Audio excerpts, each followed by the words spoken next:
제목이 좀 바뀌었습니다. 같이 한번 따라해 보시기 바랍니다.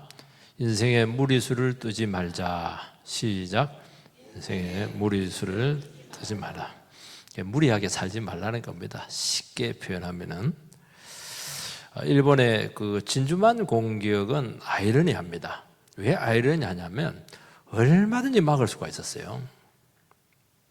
하와이에 일본 총영사관이 있었는데 거기서 그 진주만의 미군 그 해군 전함 동태를 샅샅이 파악을 해서 본국으로 전했는데 그걸 다 FBI가 다 간파를 했어요.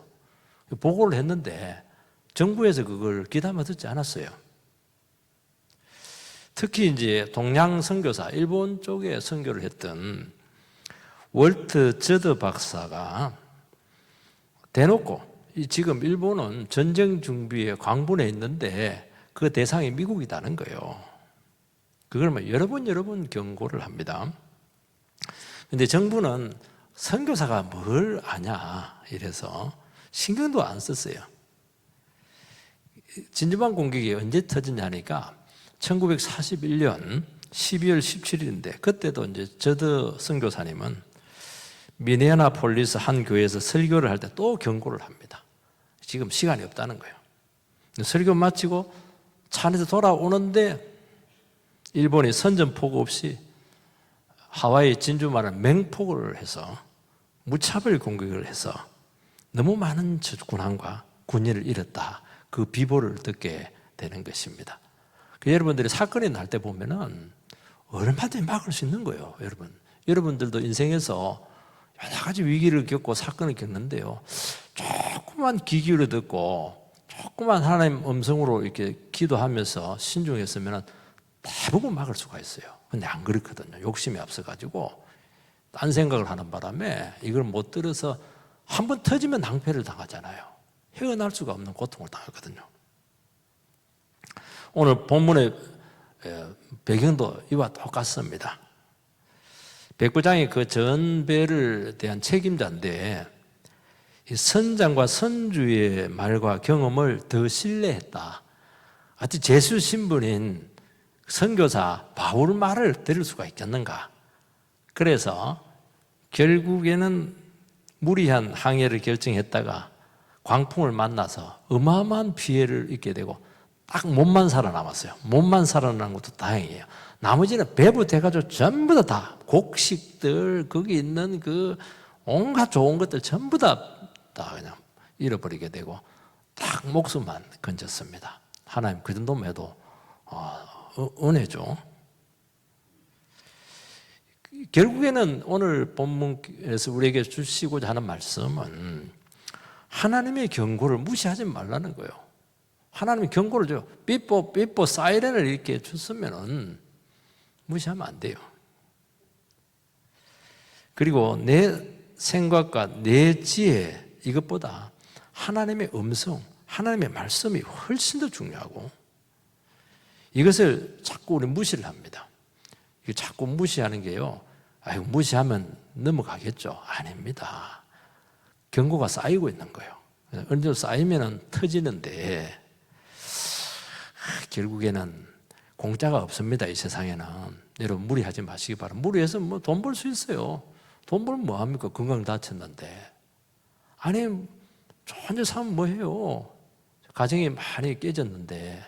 그래서 절대로 무리하지 마세요. 하나님 뜻 가운데 주님께서 우리의 인생의 항해자가 되고 선장이 되시기 때문에 그거 따라가세요. 그럼 필요한 거 다 주세요.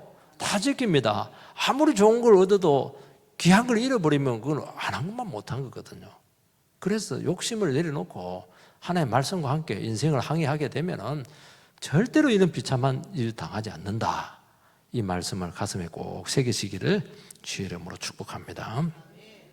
첫 번째는 절대로 무리수를 뜨지 말라는 것입니다. 바울은 지금 제수의 신분으로 로마로 지금 호송을 당하고 있는데 그 항해 예정을 구체적으로 기록을 해놓고 있어요. 이집트에서 온 배인데 이집트에서 바로 로마까지 횡단할 수 있는 배는 그 당시에는 없었어요. 연안을 따라서 가는 거예요. 그러니까 이스라엘, 레바논, 터키 이런 식으로 해서 이탈리아까지 이제 가게 되는데, 그 항구마다 이제 정박을 해야 되고, 또 역풍을 맞기도 하고, 또 파도라는 게 이게 예측 불허거든요. 그러니까 시간이 이렇게 많이 지연이 된 것입니다. 그래서 결국에는 이제 이 크레타섬이 어디냐면은 지금 터키 밑에 있는 그 크레타섬 있거든요. 거기 미항이라는 곳에 도착을 했습니다. 미항이 뭐 아름다운 미자가 될 수도 있고 작은 미자도 될 수도 있어요. 작은 항구다 그렇게 볼 수가 있는데 여기서 이제 문제가 생겼습니다. 9절에서 12절 말씀을 우리 한 절씩 같이 봉독하겠어요. 9절부터 제가 먼저 읽겠습니다. 여러 날이 걸려 금식하는 절기가 이미 지났으므로 항해하기가 위태한지라 바울이 그들을 권하여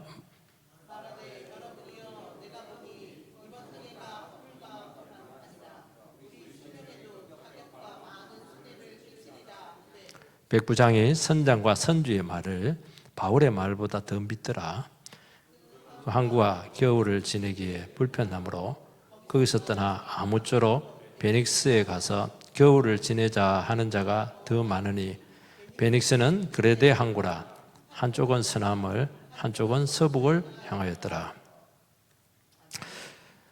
배가 그레데 섬인데 요즘은 말하면 크레타 섬이에요. 거기 보면 남쪽 미항이 있는데 여기서 이제 항해를 더 해야 되느냐 아니면 여기서 멈춰서 겨울을 지내야 되느냐 하는 것이 논란거리가 되었습니다. 지중해 여기 항해는 겨울 6개월 동안은 항해가 어렵습니다. 대개 이제 한 9월 말 10월 초에서 그 다음 해 한 3월 정도까지 이때는 거의 뭐 불가능하다고 합니다. 그러니까 대개 이제 그걸 피해서 항해를 하게 되는데 항해를 하다 보면은 이게 지연이 되는 경우가 참 많아요. 그래서 열심히 달려왔는데도 불구하고 굉장히 애매한 계절에 지금 미항에 도착을 하게 된 것입니다. 그때가 언제냐 하면은 금식하는 절기다. 유대인의 금식하는 절기는 유대인의 달력으로 말하면 7월 달이에요. 우리식으로 표현하면 9월 달이에요. 9월 말, 10월 초 정도가 되거든요. 대속제일.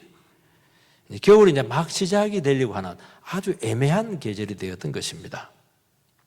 그래서 이제 회의가 열리게 되었고, 거기서 조금 더 로마 쪽으로 가면은, 서쪽으로 가면 한 70km 정도 가면 한 반나절만 가면 되는 거예요.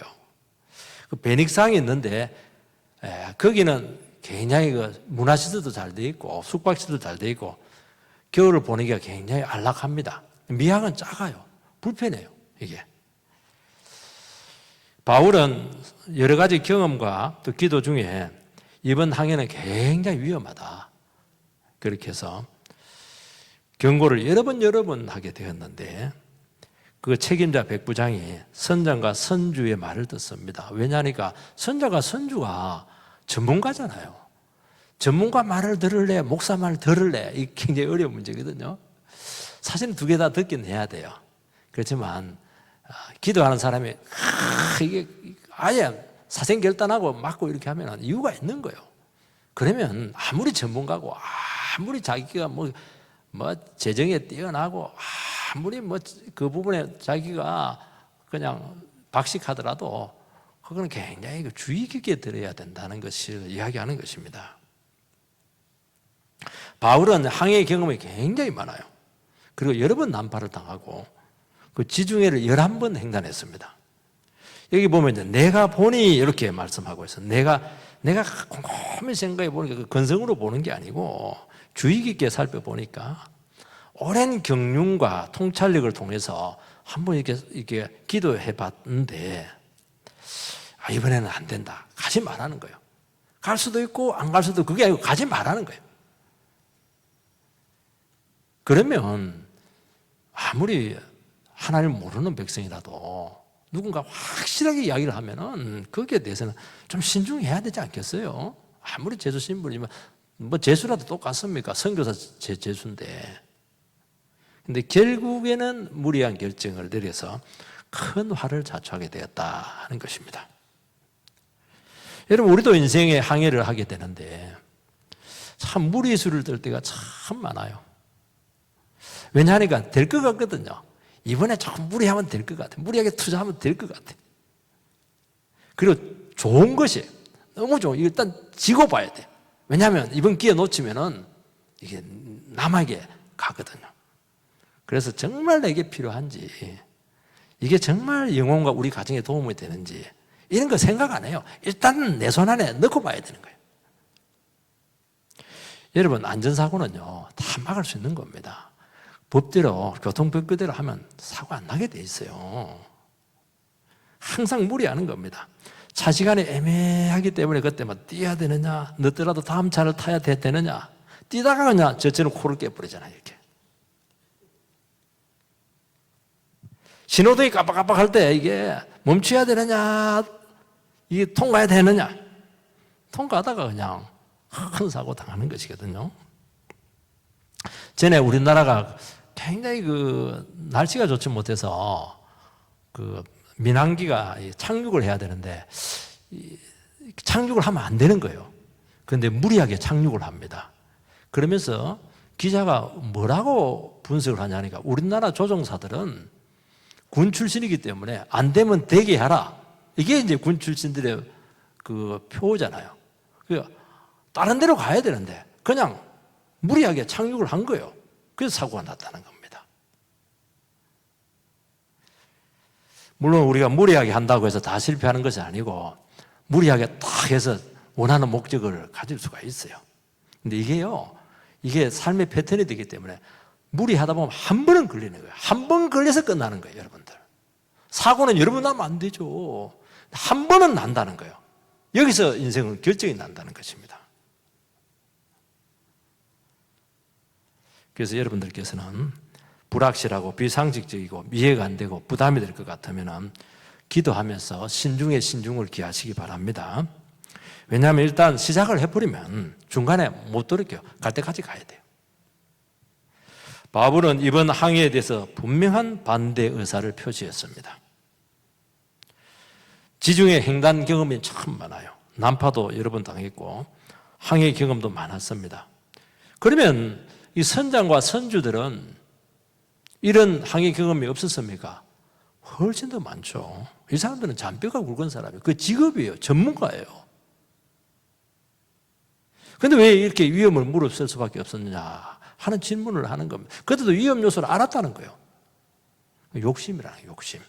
이 사람들은 상인이잖아요. 시간이 돈입니다. 가성비 다 높아야 돼요. 어차피 지내는 거 조금 더 가서 편안한데 6개월 동안 있자. 아마 저라도 그렇게 생각할 가능성이 많았을 것 같아요. 이게 돈 욕심이 있었던 것이죠. 안전 욕구가 있었다는 거예요. 이런 것들이 이 결합이 되어서 무리수를 뜨는 것입니다. 무리수를 뜨다 보면 이게 굉장히 이걸 절제하기가 너무 어렵다는 거예요. 이게.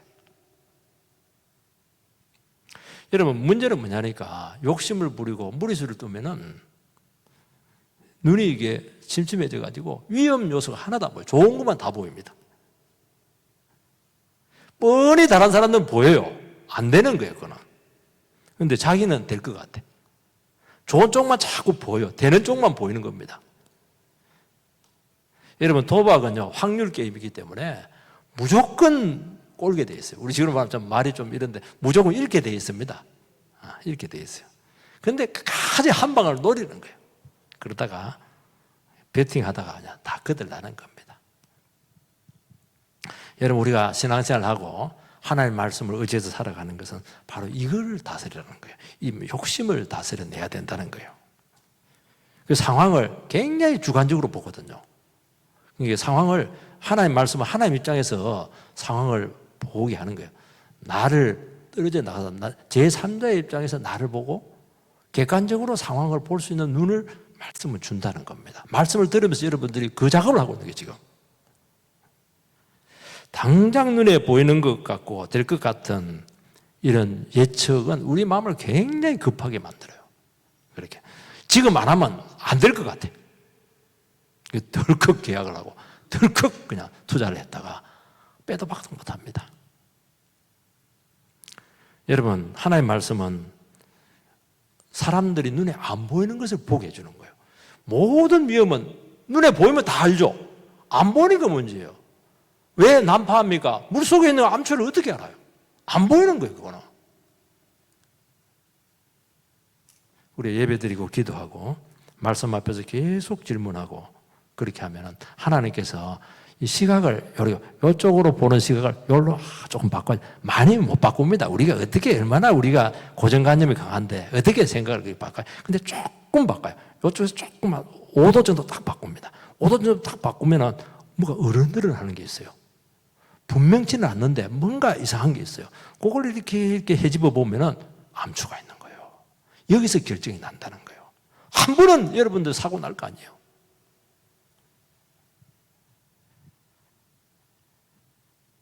왜 좋은 죄에 덤비고 있습니까? 이번 기회에 잡으려는 거 아니겠습니까? 멈추어서 말씀을 듣고 기도하면은 바로 그 숨어있는 실체를 하나님께서 드러내 주겠다. 여기서 다 결정이 나는 거예요. 이걸 보느냐 못 보느냐 여기서 결정이 난다니까요. 여러분 우리는 욕심이 있어요. 또 나이가 들고 이렇게 하면은 내가 40이 되고 50이 되고 60이 되는데 도대체 들어보면 읽어놓은 게 없어요. 내가 뭐 하면서 살아남고 마음이 급해지는 거예요. 그래서 덜컥 퇴직금 갖고 막 이래버리니까 그나마 있는 것까지 쪽박을 차는 것입니다. 무리해서 집을 사게 되고 무리해서 사업을 추진하는 거예요. 여러분 위험이라고 하는 것은 무리하게 되면요 정상적이면 정상적으로 위험이 없는 것은 아니에요. 그래서 얼마든지 대비할 수 있는 위험이거든요. 근데 무리를 하게 되면 이게 그래프가 쭉 올라가는 게 아니고 휙 올라가는 거예요. 기하급수적으로 위험 요소가 높아지는 거예요. 여러분요 이번 기회 놓쳐도 하나님 뜻이면 하나님 기회 다 줍니다. 더 좋은 기회 줄 거예요. 믿음이 있어야 된다는 거예요. 주님의 뜻이면 이루어집니다. 주님께서 길을 열어줘요. 이거 막히면 이거 안 되면 다른 길 열어준다니까요. 그래서 여러분들이 말씀을 붙들어야 되고 믿음이 있어야 돼요. 믿음이 있으면 멈춰줘요. 조금 내 마음이 급해지는 거 보니까 이게 내 욕심이 들어갔구나. 그러면서 기도하면 인생을 건지잖아요. 꼭 그렇게 하시기를 축복합니다. 두 번째는 무리하면 반드시 낭패를 당한다는 교훈을 주고 있는 것입니다. 14절 말씀을 같이 읽겠습니다. 시작. 얼마 못되어 섬 가운데로서 유로굴로라는 광풍이 대적하네. 처음에는 굉장히 순항을 했어요. 근데 곧 광풍입니다. 태풍도 아니고 광풍 미친 바람이에요. 미친 바람은 어디서 불지 몰라요. 제가 어릴 때 우리 동네에 그 장신이 약간 미친 놈이 있었어요. 덩치는 이래요. 그래서 뭐 애들이 너무 좋아요. 봐보니까. 근데 얘가 한 번씩 미쳐버려요. 등에 업고 있다가 미쳐버리면 얘를 패대기를 치는 거예요. 그래서 부상당한 내 친구들이 많아요. 그게 미친 거예요. 여러분 자연은 어떻게 변할지 몰라요. 통제를 할 수가 없습니다. 그리고 재난과 사고는 한순간입니다. 아차! 교통사고 0.1초에 끝나는 거예요. 아차! 끝나는 거예요. 예측 불허잖아요. 우리나라 사람들 3명 내지 4명 중에 한 사람이 암이 있다고 해요. 그래도 우리는 이제 암이 주위에 너무 많아요. 그래도 우리는 어떻게 생각하냐니까 나는 안 걸린다는 거예요. 나는. 그래서 암 걸리면 그만큼 많았어요. 하필이면 나한테 암이 걸리냐고 막 그렇게 억울해하고 그렇게 하는 거예요. 경고를 받고 뭐 조심을 해야 되는데. 부도 날 때요, 순간이잖아요. 여러분요, 재산이 있다고 해서 부도 안 나는 게 아닙니다. 자금줄이 막히면 부도 나는 거예요. 돈줄이 갑자기 막히거든요. 왜 막히냐니까 경기가 변하면은 안 팔려. 부동산이 안 팔려요. 땅 가지고 망하는 겁니다. 그리고 한번 이런 흐름이 바뀌면은 생각보다 상황이 점점 심각해져. 조금 기다리면 낫겠지. 조금 기다렸겠지. 근데 점점 나빠지는 거예요. 이게 다 거들나는 겁니다. 바닥을 칠 때까지 내려간다는 것입니다. 이때는 뭐 내가 뭐 경험이 어떻고, 내가 뭐 노하우가 어떻고, 기술이 어떻고, 능력이 어떻고, 아무 상관이 없어요. IMF 때 뭐 다 망했잖아요. 여러분, 광풍은 언제라도 우리 인생 가운데 일어날 수 있다는 것을 고백하시기 바랍니다. 그래서 지혜로운 믿음의 사람들은 항상 무슨 일을 할 때, 중요한 일을 할 때 최악의 상황을 항상 염두를 해둔다는 것입니다. 그래서 잘 나갈 때 조심하고 또 이렇게 평안할 때 덜 긴장하고 조건이 좋을 때 무리수를 뜨지 않는 거예요. 여유를 항상 남겨놔야 돼요. 처음에는 잘 나가잖아요. 그래서 초짜들의 행운이다. 도박할 때도 처음 할 때는 잘 따요. 그거 믿깁니다. 그거 유혹이죠. 비기너 럭키 이렇게 하잖아요. 초짜들의 행운, 영어로 표현하면 그렇게 되는데요. 한번 걸려되면 전부 다 날린다는 거예요. 그 뒤에 광풍이 기다리고 있는 것을 모르고 있는 것입니다. 15절에서 20절 우리 같이 한 번 더 읽도록 하겠습니다. 제가 먼저 읽겠습니다. 배가 밀려 바람을 맞추어 갈 수 없어 가는 대로 두고 쫓겨가다가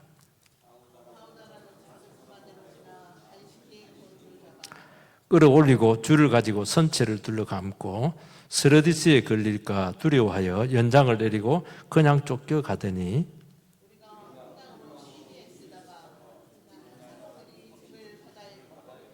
사흘째 되는 날에 배의 기구를 그들의 손으로 내버리니라. 여러 날 동안 해도 별도 보이지 아니하고 큰 광풍이 그대로 있음에 구원의 여망마저 없어졌더라. 참 이 태풍 앞에 인간의 수고는 속수무책이었습니다. 한번 항해를 이탈을 하니까 바람에 떠밀려서 그냥 정처 없이 밀려가는 거예요. 이제 거루는 구명정이거든요. 구명정은 나야 배가 뒤집어질 때 타고 가니까 그걸 막 억지로 끌어올려가지고 이렇게 배 위에 올려놓고요. 그리고 선체를 줄로 묶습니다. 워낙 파도가 심하니까 배가 깨질 것 같아요. 이 스르디스는 리비아에 있는 그 모래톱이라고 그래요. 그 한번 들어가면 회오리처럼 절대로 못 빠져나온다. 그러니까 항해를 하면 거기는 피해야 되니까 얼마나 애를 썼겠어요. 다음날 서공들이 모든 짐과 기구들을 전부 다 버립니다. 해와 달도 안 보이고 2주 동안 이 고통을 당하면 지옥도 그런 지옥이 없어요. 방향을 잃고 구원의 여망조차 없었더라. 모든 힘을 다 잃었다는 것입니다. 여러분, 인생은 항해와 같다고 방금 전에 제가 말씀을 드리지 않았겠습니까? 우리는 이런 상황 가운데서 이것은 믿는 사람하고는 상관이 아닙니다. 믿는 사람도 죄 많은 세상 가운데 똑같이 고통을 당할 수밖에 없다는 거예요. 어떻게 피할 수가 있겠어요? 그때 우리는 앞이 보이지 않고 암담하게 될 것입니다. 그때는 오직 살아남으면 된다. 그 몸부림만 남은 거예요. 그러면서 참 인간이 이 대자연의 분노 앞에 얼마나 무력한가 하는 것을 깨닫게 될 것입니다. 여러분, 우리가 생사의 길 앞에 딱 서게 되면은 그동안 내가 정상적으로 이렇게 살고, 화려한 꿈이죠. 내가 이렇게 하면 예측 가능하게 삶이 되겠다. 그 꿈을 깨시라고 말씀하고 있는 것입니다. 아무 소용없어요. 통장에 돈 아무리 집어도 아무 소용없어요, 여러분들. 하나님께서 항해를 해주셔야 되는 거예요. 그러면서 내가 너무너무 엉뚱한 것을 붙들고 살았구나. 이게 실체가 아닌데, 이게 인생을 지탱해주는 버팀목이 아니었는데, 그런 후회를 한다는 거예요. 다 버립니다. 버려야 그나마 생명 하나는 건질 수가 있거든요. 왜냐하면 그것 때문에 무거워가지고 항해를 할 수가 없어요. 인생에 항해가 안 돼요. 투자한 데가 너무 많아가지고 짐이 무거워서 감당이 안 된다는 거예요, 이게. 우리는 평소에 죽음을 생각하지 않습니다. 애써 외면하죠. 죽음은 나와 뭔가. 장례식은 그렇게 가는데 아무 상관이 없어요. 그러나 이때 정말 죽을 수 있구나. 죽음이 백지장 하나 차이구나. 어쩔 수 없이 무력함과 유한성을 느끼게 된다는 것입니다. 그러면서 인생에 대해서 두려워하기 시작하게 되는 것입니다. 여러분, 인생은 내 뜻대로 되지 않아요. 그리고 내 원하는 대로 절대로 가지 않습니다. 그러면 쉽게 절대로 그렇게 되지 않아요. 떠밀려가는 거예요. 진짜 중요할 때 떠밀려가는 것이지 내가 항해 못합니다. 그때 여러분들의 인생을 뭘로 지탱을 하겠습니까? 우리는 스스로 인생을 주도할 수 있다고 생각하는데 그러면 하나님 하면 돼요. 우리는 마지막 남은 것들 있잖아요.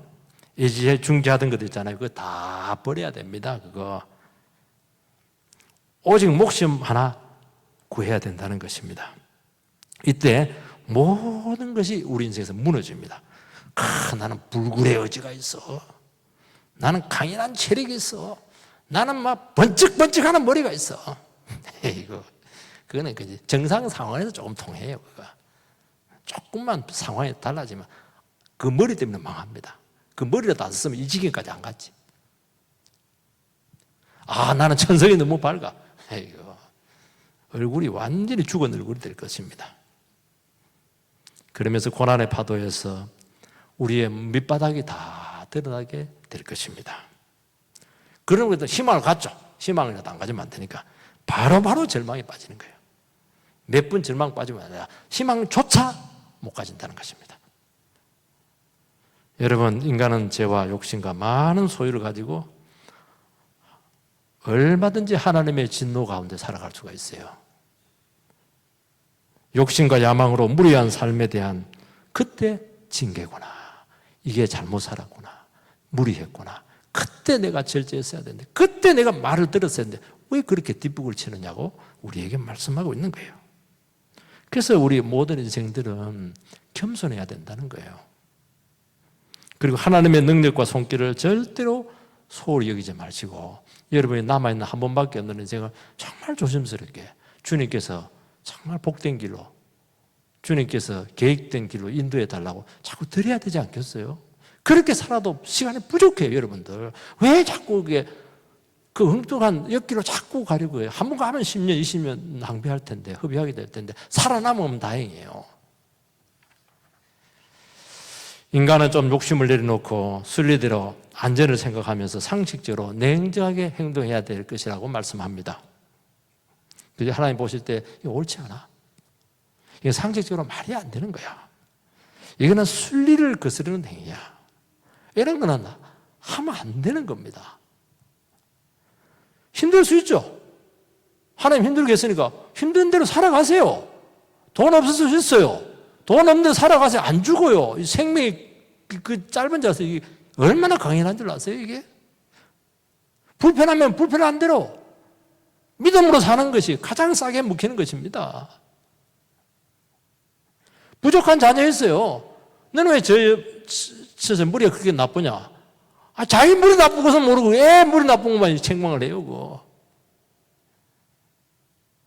그거 인정하는 거예요. 그러나 하나님께서 그 머리 나쁜 그 자녀의 미래 잘 인도합니다. 얼마나 자상이 좋은지 몰라요. 머리 갖고 공부로 뭐 세상 불립니까?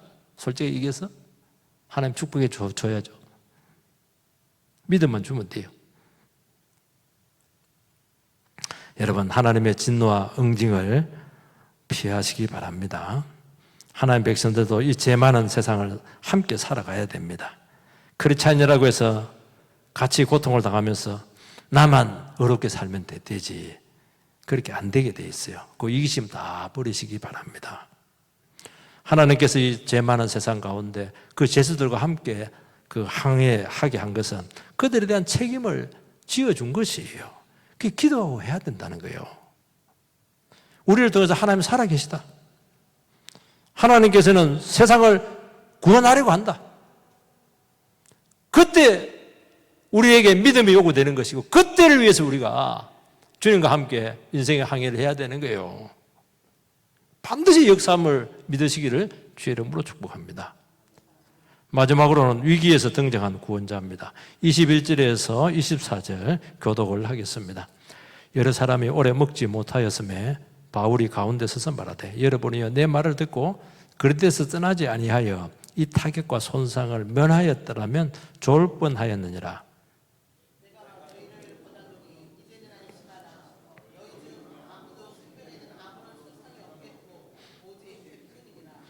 내가 속한 바 곧 내가 섬기는 하나님의 사자가 어젯밤에 내 곁에 서서 말하되, 바울아 두려워하지 말라.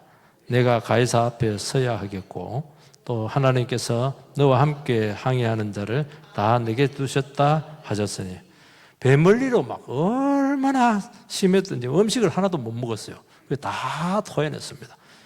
배멀미는 지독합니다, 여러분들. 사멀미하고 달라요.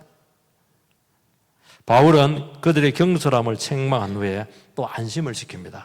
봐라, 내 말 안 듣더니만 그래, 너희들 그렇게 이렇게 고통을 당하잖아. 그러면 더 자제를 하는 것이죠. 잘못한 것은 따끔하게 얘기합니다. 내 말 들어야 되잖아. 그러나서는 따돌리는 거예요. 배를 잃지만은 생명은 구한다. 그것만 해도 얼마나 감사하겠어요. 그리고 나는 가이사 앞에 서야 된다. 로마 황제 앞에 서야 된다는 거예요. 하나님 뜻입니다. 그 하나님의 사자가 지난밤에 말씀을 했다는 것입니다. 그러니까 바울은 절망의 순간 주의 사자가 나타나서 위로하고 그에게 약속을 주셨습니다. 이게 세상에 필요한 거예요. 세상은 난파 일보 직전에 있습니다. 그래서 하나님의 백성들 여기 안테나가 있어. 안테나 뚜뚜뚜뚜뚜 하면서 하늘에서 이게 전파가 와. 이걸 들어야 돼요. 하늘이 들리면 되거든요. 하나님의 음성이 들리면서 하는 거예요. 한 사람이라도 들리면서 하는 거예요. 여러분들이 하나님의 음성이 돼야 되지 않겠어요? 여러분, 재난과 위기는 항상 겸손하게 합니다. 사람들은 재난에 오면 일시적으로 기가 한번 꺾여요. 영원히 꺾이진 않아요. 조금 좋아지면은 금방 또 과거로 돌아갑니다. 그래도 꺾일 때가 얼마나 좋아요. 병들면 일시적으로 남편들, 안 믿는 남편들 막 기가 죽어가지고 기도해 달라고 그래요. 병 나가면 막 다 잊어버려요. 그때가 중요해요. 그때. 말씀에 들어갈 수 있는 기회잖아요. 우리는 인간 인상 흔들립니다. 광풍 2주간 동안 바울은 말 한마디 안 해요. 아직 기회가 아니라는 것이에요. 가만히 보니까 힘들다는데 보니까 그래도 아직 눈에 보니까 살 소망을 갖고 있어. 그러면 안 들려요. 기가 끊기고 가망성이 없어졌을 때 그때 책망하고 약속을 주고 있습니다. 그래서 여러분들께서는 이때를 위해서 기도하면서 그 어려운 상황을 함께 견뎌내야 되는 거예요. 이 예수 믿는 사람들이 못 견뎌내요. 자꾸 뛰쳐 나가버리니까. 정말 전해야 될 때 안테나가 돼야 되는데 그 역할을 못하니까 이렇게 세상이 힘든 거예요, 이게. 세상은 위기에서 너무 절망하고 있습니다. 목숨까지 끊으려고 하고 있고, 그나마 바다에 안 뛰어든 것만도 다행입니다. 하나님의 백성들도 절망해요. 죽음의 공포를 느낀다는 것입니다. 그런데 결정적으로 절망하지 않습니다. 왜냐하니까 안테나가 있거든요. 하나님과 소통이 된다는 거예요. 나는 하나님의 뜻이 있다. 나는 가해사 앞에 서야 된다. 하나님의 사명이 있다. 이게 결정을 낸다는 거예요. 우리도 실직을 당하고 시련을 당하기도 하고 병마의 고통을 맞습니다. 그때 이제 특징이 자꾸 자신감이 없어져요.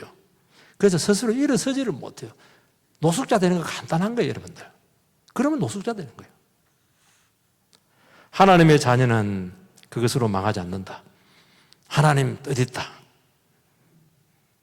그래서 결정적인 절망에 빠지지 않아요.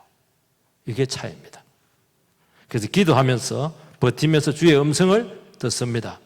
그 자체로 강한 메시지를 던진다는 것입니다. 세상 사람들은 고집이 너무 세고 욕심이 너무 많아요. 그리고 그렇게 하다 보니까 막 전부 다 무리수입니다.